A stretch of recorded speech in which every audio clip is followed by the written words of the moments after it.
Greetings everyone. Welcome to CEC Gurukul Lectures. I am Mehak Chawla, Bharatanatyam dancer, art educator and disciple of Guru Srimati Geeta Chandranji. In this lecture, we will explore the textual foundations of Indian dance and theatre, focusing on the Vedas, the major epics and the Puranas, with particular reference to the Rāmāyaṇa, Mahābhārata, Cilappadikāram and Bhāgavata Purāṇa. These texts are not merely literary or religious works, they represent a continuous cultural and aesthetic tradition that has shaped the theory, practice and purpose of performance in India for centuries. In the Indian worldview, performance is never an isolated artistic activity. Dance and theatre evolve from a holistic system in which ritual, philosophy, mythology, social values and artistic expressions are deeply interconnected. The earliest evidence of this integration is found in the Vedas, where sound, rhythm, chanting and symbolic action form the basis of ritual performance. These early practices established the idea that structured sound and movement have the power to communicate with both the human and the cosmic realms. As Indian society evolved, these ritual foundations expanded into rich narrative tradition through the epics. The Rāmāyaṇa presents an idealized moral universe, emphasizing duty, righteousness, devotion and sacrifice, while the Mahābhārata offers a far more complex and psychologically intense exploration of human conflict, ethical dilemmas and philosophical inquiry. Together, these epics provide Indian dance and theatre with vast narrative resources, emotionally layered situations and characters that range from ideal archetype to deeply conflicted human figures. Such material allows performers to explore a wide spectrum of emotions and expressive techniques. The Cilappadikāram, composed in Tamil, occupies a distinctive position because of its detailed reference to dance, music, performances, training systems and performance spaces. It moved beyond mythological narrative to present performance as a professional and social practice embedded within everyday life. Through figures such as Madhavi, an accomplished dancer, the text offers valuable insights into the status of performers and the technical and aesthetic expectations placed upon them, making it an important source for understanding historical performance practices in the southern regions of the subcontinent. It serves as a crucial link between literary tradition and the lived reality of dance and theatre. If we talk about the Bhāgavata Purāṇa, that introduces another significant dimension by placing devotion and aesthetic experience at the center of performance. Through the narratives of Krishna Leelas, especially the Ras Leela, dance and drama become means of emotional and spiritual engagement.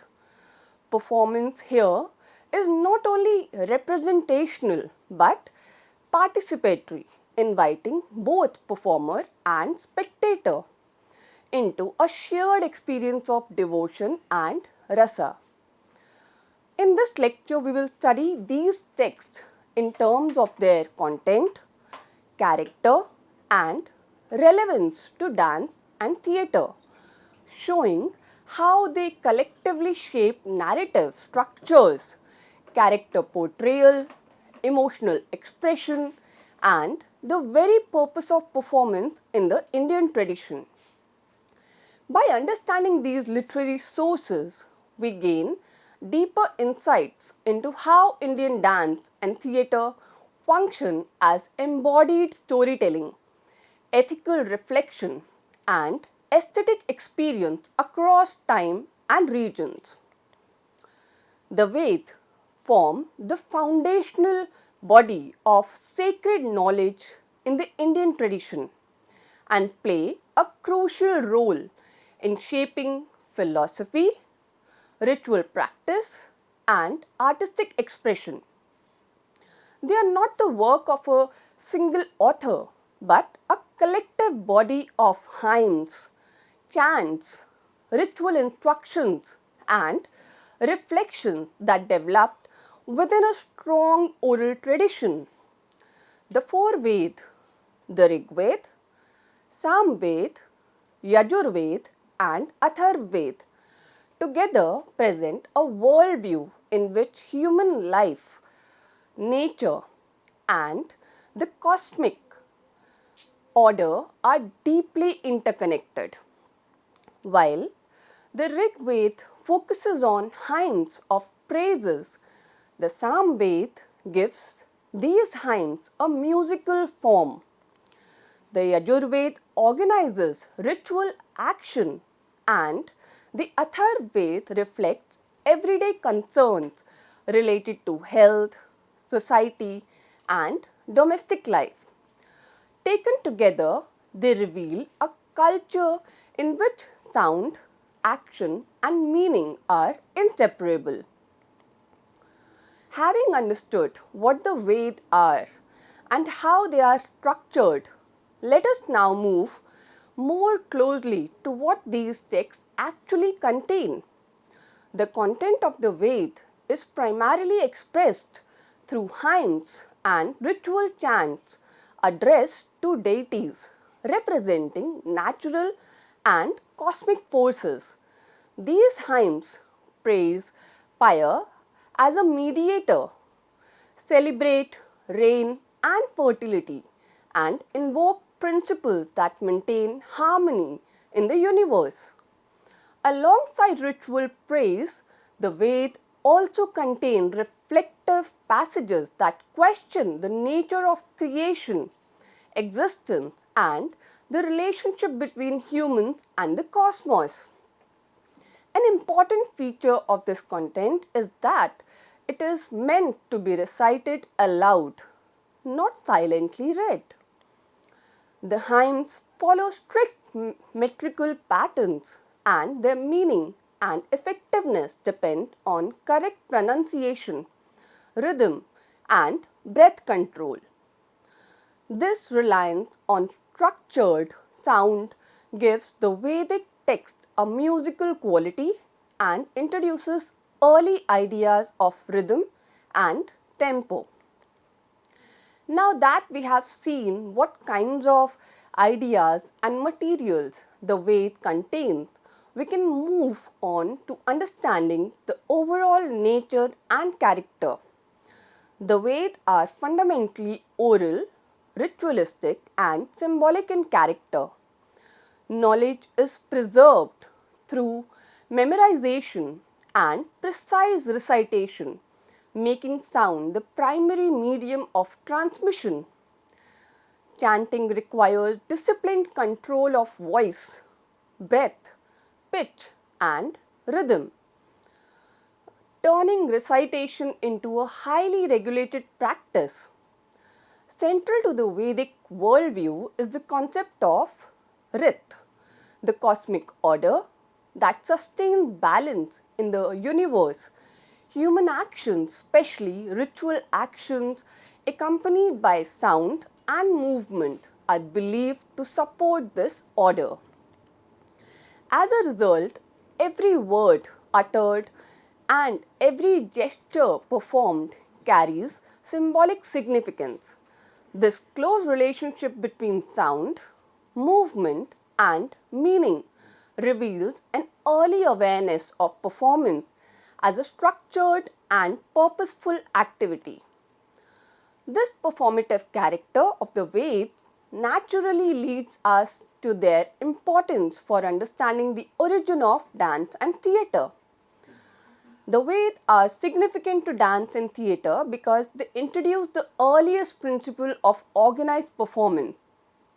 The Samved is especially important as it arranges hymns into melodic forms and establishes early concepts of musical structure. These chanting patterns form the basis of later developments in Gana, which is the music, and Tala, the rhythm.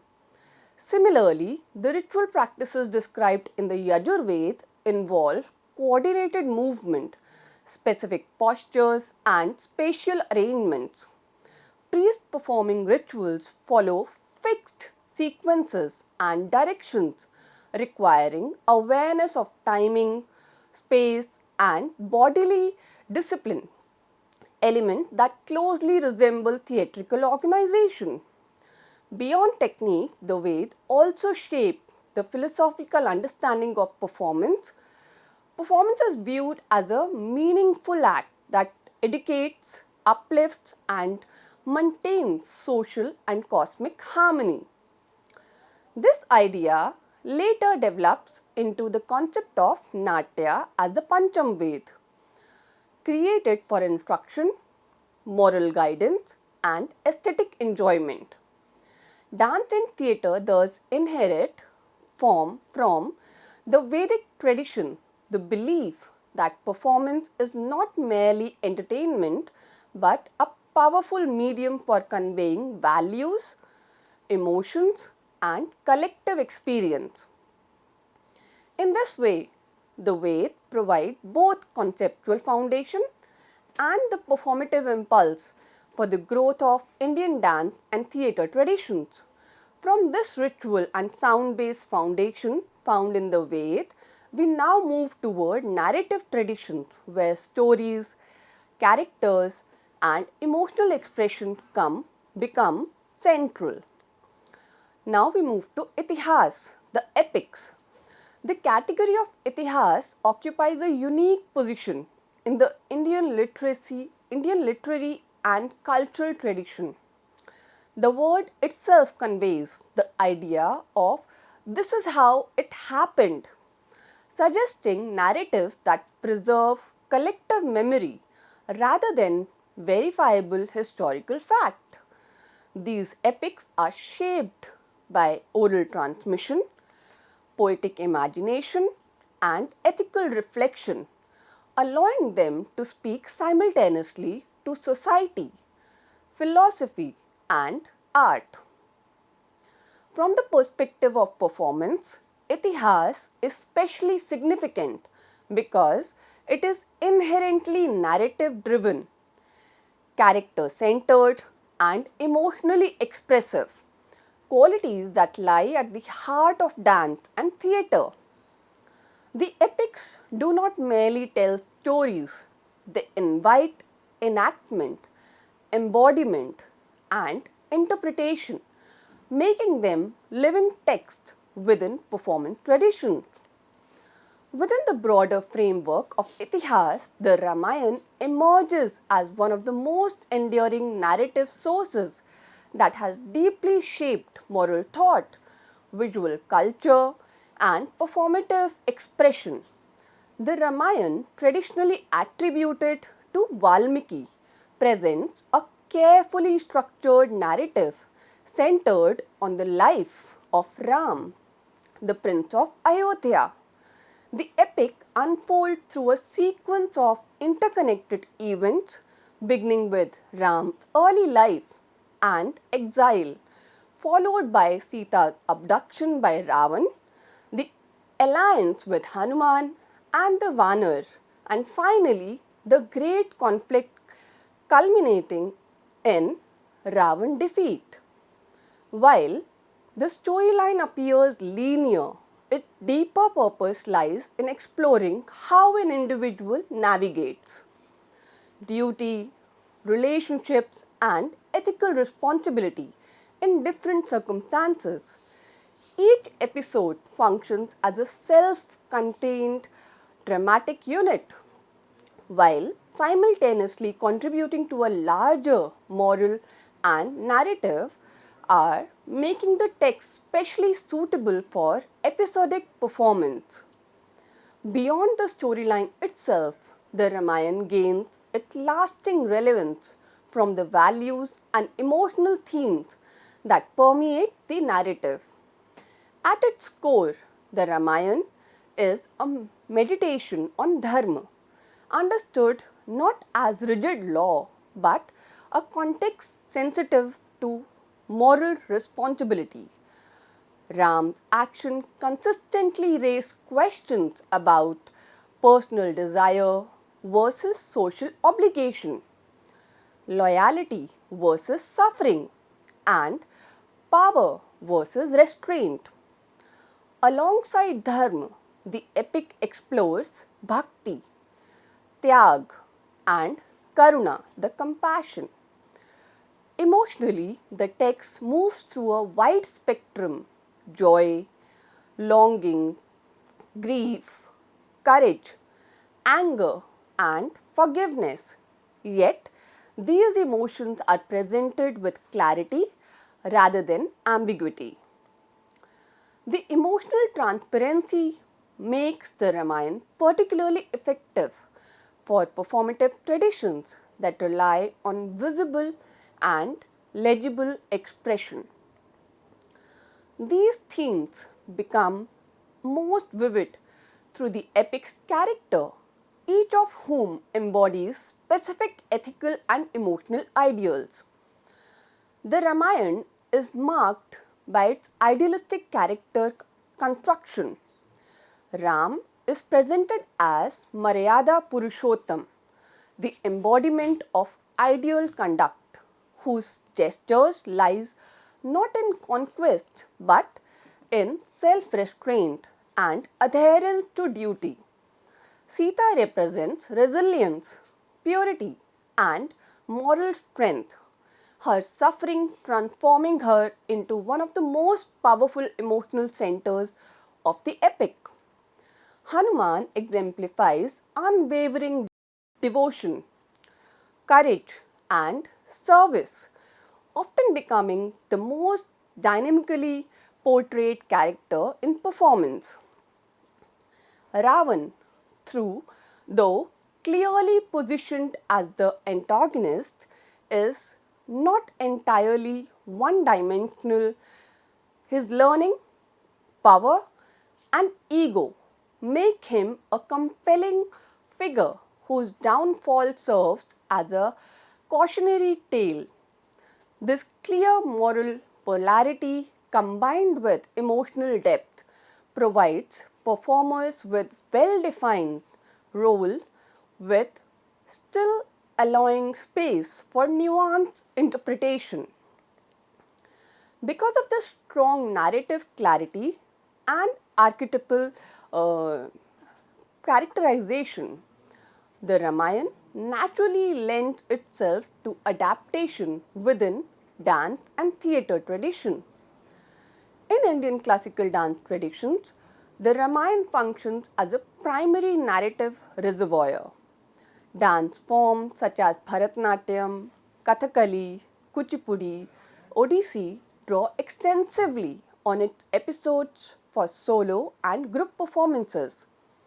Scenes such as Sita Haran, Ravanvad, Agni Pariksha, and the heroic exploits of Hanuman are especially popular because they allow for dramatic storytelling and expressive abhinaya. The emotional clarity of the characters enable dancers to communicate rasa effectively, while the moral framework ensures that performance becomes both aesthetic and instructive. While dance focuses on expressive embodiment, the Ramayana also plays a vital role in shaping theatrical tradition. In theatre, the Ramayana finds its most visible expression in Ram Leela, a vibrant folk performance tradition that integrates dialogue, music, movement, costume, and spectacle. Ram Leela transformed the epic into a collective cultural experience where audiences do not merely observe but emotionally participate in the unfolding drama. The performative retelling reinforces shared values and moral reflection while maintaining entertainment and community engagement. From a theatrical perspective, the Ramayana provides a complete dramatic framework, clear plot progression, recognizable characters, emotional conflict, and moral resolution, making it an ideal source for stage performance. While the Ramayana presents an idealistic moral universe with clear ethical boundaries, the next epic we will study is the Mahābhārata, which offers a far more complex and conflicted view of human life and morality. The Mahābhārata, traditionally attributed to Vyas, is not merely an epic in the literary sense but a comprehensive narrative of civilization itself. It presents a world in which family, kingdom, ethics, and cosmic order are intricately intertwined. Rather than offering a singular heroic journey, the epic unfolds through multiple generations, relationships, and conflicts, reflecting the complexity of lived human experience. The central struggle between the Pandavas and the Kauravas operates as a narrative axis around which question of justice, power, loyalty, and moral responsibility continuously revolve. In this sense, the Mahābhārata becomes a mirror of society, revealing how individual choices accumulate into collective destiny. To appreciate the epic's influence on performance traditions, it is important to first understand the nature and scope of its narrative content. The narrative of the Mahābhārata is vast and layered, encompassing stories to a dynastic lineage, exile, warfare, diplomacy, and philosophical inquiry. While the Kurukshetra war provides a climactic focal point, the epic devotes significant attention to the events leading up to the conflict, acts of rivalry, moments of betrayal, and failed attempts at reconciliation. Interwoven with the main storyline are numerous sub-narratives that explore ethical dilemmas and emotional crises faced by different characters. The inclusion of the Bhagavad Gita, presented as a dialogue between Krishna and Arjuna on the battlefield, transformed the epic into a space where action and contemplation coexist. This structural richness allows Mahābhārata to function simultaneously as narrative, philosophy, and moral inquiry. Beyond the narrative scale, the Mahābhārata is distinguished by the depth of its thematic concerns, which significantly shape its performative potential. At the heart of the Mahābhārata lies an ongoing interrogation of dharma, not as a fixed moral code, but as a situational and often conflicting principle. Characters are repeatedly confronted with choices where duties to family, society, and self come into direct opposition. The epic explores how power can distort ethical judgment, how loyalty can demand personal sacrifice, and how righteousness is often entangled with violence. Fate and free will coexist uneasily, suggesting that destiny is neither fully predetermined nor entirely controllable. These themes lend the epic a profound seriousness, encouraging reflection rather than moral certainty, and making it specially relevant for interpretative performance. These philosophical concerns are embodied most vividly in the epics, complex and the multidimensional characters. The Mahabharata departs sharply from idealized heroism by presenting characters whose moral positions are ambiguous and internally conflicted. Krishna functions as a paradoxical figure, simultaneously divine guide and pragmatic strategist who counsel often challenges conventional ethical norms. Arjun's hesitation on the battlefield reveals vulnerability and moral confusion, while Karna's lifelong struggle for recognition marks him as a tragic hero shaped by social exclusion and personal loyalty. Bhishma, bound by his vow, represents the burden of duty taken to its extreme, where righteousness itself becomes the source of suffering. Draupadi emerges as a powerful moral voice. Her humiliation is the assembly, exposing the failures of justice and collective silence. Such characterization provides fertile ground for nuanced interpretation in performance. With this, I conclude my lecture. Thank you.